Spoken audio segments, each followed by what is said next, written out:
D நகர் உஸ்மான் ரோட்டில் Velavan stores இருக்குது. அங்கே தான் நான் வந்து வாங்கினேன். எல்லாத்துக்கும் சேர்த்து நான் வந்து பர்ச்சேஸ் பண்ணிட்டேன். ஸோ இங்கே வந்து சீப் அண்ட் பெஸ்ட்டாக நல்ல ஆஃபர்லாம் போயிட்டுருக்கு, நல்ல குவாலிட்டியாகவும் இருக்குது. நீங்களும் உங்களோட ஃபேமிலிக்கு இங்கே வந்து பர்ச்சேஸ் பண்ணுங்கள். வணக்கம். இப்போ தான் நான் கல்கி படம் பார்த்துட்டு வரேன். என்னை பொறுத்தவரையிலும் நான் அதில் வந்து ஒரு சில மணித்தொழில்கள் நிமிஷங்கள் தான் நான் இந்த படத்தில் வரேன். எனக்கு இனி வேலை தொடங்கிறது வந்து பார்ட் 2ல் தான். அதனால் நான் கிட்டத்தட்ட ரசிகர்கள் பார்க்குற மாதிரி தான் நானும் இதை பார்த்தேன், வியந்து பார்க்குறேன். உலக என்டர்டெயின்மெண்ட் அதை நோக்கி இந்திய சினிமா நகர்ந்து கொண்டிருக்கிறது என்பதற்கான பல அடையாளங்கள் சமீப காலங்களாக வந்து கொண்டிருக்கின்றன. அவற்றில் ஒன்று நாக் அஸ்வின் அவர்களின் கல்கி என்று நான் நினைக்கிறேன். ஏன்னா நம்மளுடைய ஆயுதங்கள் ரொம்ப கையால் செய்த ஆயுதங்களாக இருந்தாலும் அதோடைய வலிமை உலகம் பூரா பேசப்படும் என்பதற்கு அடையாளமாக சயின்ஸ் ஃபிக்ஷன், மித்தாலஜி எல்லாத்தையும் கலந்து எந்த அளவுக்கு அது எம்பாரஸ்மெண்ட் இல்லாமல், மத சார்பும் ரொம்ப இல்லாமல் அதை ரொம்ப கிளவராக பண்ணியிருக்காங்க.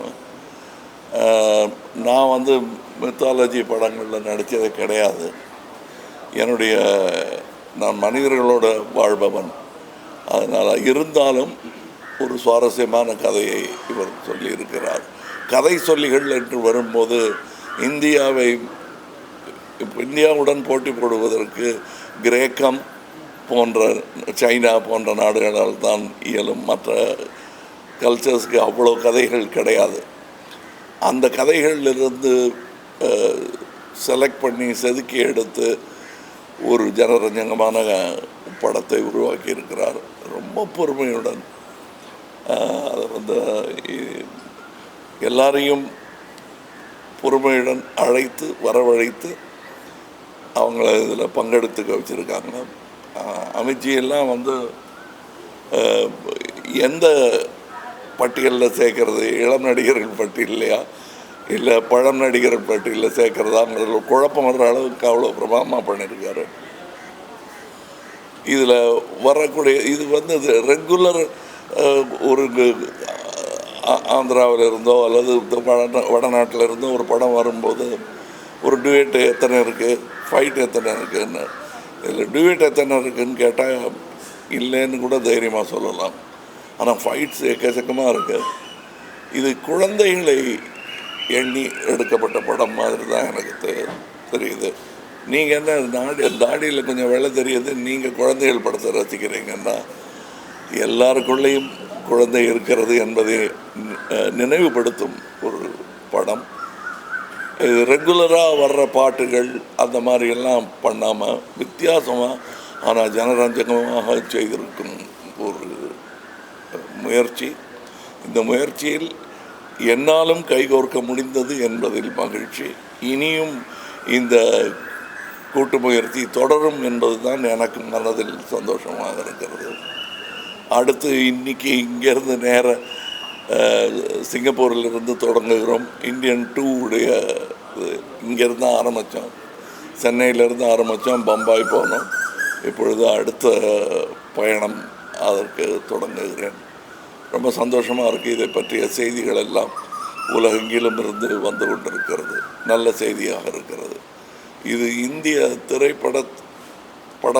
திரைப்பட தொழில் அதற்கே வலு சேர்க்கும் என்று நான் நம்புகிறேன், ஆசைப்படுகிறேன்.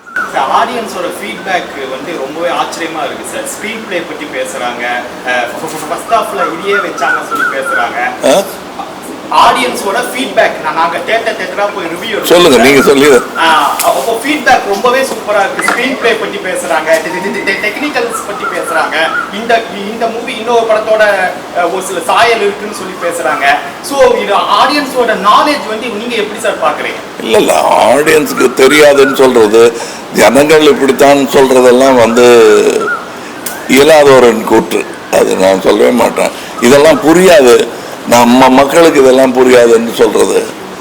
அது எப்படி பாட்டு இல்லாத ஒரு ஜேம்ஸ் பாண்ட் படத்தை கூட்டமாக போய் பார்த்துட்டு வர்றாங்க, பாஷையும் புரியாமல் நல்ல டெக்னிக்கு தமிழனுக்கு புரியாதுன்னு சொல்கிறது வந்து ஏற்றுக்கொள்ளவே முடியாது.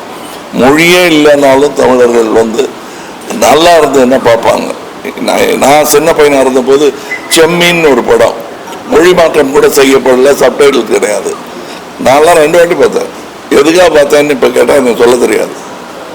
ஆனால் எல்லாரும் போய் பார்த்தாங்க. சென்னையில் 100 நாள் ஓடிச்சுன்னு நினைக்கிறேன், அது ஞாபகம் இல்லை. அதே மாதிரி தான் நீங்கள் மரோ சரித்திரா என்ற படத்தை எந்த டப்பிங்கும் இல்லாமல் தெலுங்கு படமாகவே அது இங்கே ஓடி இருக்கிறது. நம்ம தான் கலைக்கு மொழியை திணிக்கிறோம். அதுக்குள்ள சினிமா என்பது தனி மொழி. அதற்கான உதாரணம் இதில் தெரிகிறது. அந்த மொழி தன்னுடைய பலத்தை இன்னும் அதிகரித்து கொண்டே இருக்கிறது. வழக்கமாக இருக்கக்கூடிய பண்டிதர்கள் சொல்லும் சினிமாவிலிருந்து மாறுபட்ட சினிமா அது. ஒரு பக்தி சினிமா இப்போ எடுத்தா இப்படி இருக்குமான்னு சொல்ல முடியாது. ஆனால் அதுவும் இல்லாமல் இதுவும் இல்லாமல் சயின்ஸ் ஃபிக்ஷனையும் இதையும் சேர்த்து செய்த கலவை வந்து நல்ல யுக்தி என்று நான் நினைக்கிறேன். ஏன்னா தேவையில்லாத கேள்விகளை இதில் கேட்கவே முடியாது. அந்த கேள்வி கேட்பதற்கு நேரமே இல்லாமல் இது புனைகதை தான் என்று தைரியமாக சொல்லி ஆரம்பிக்கும் போது கேள்வியை கேட்க முடியாது. நன்றி.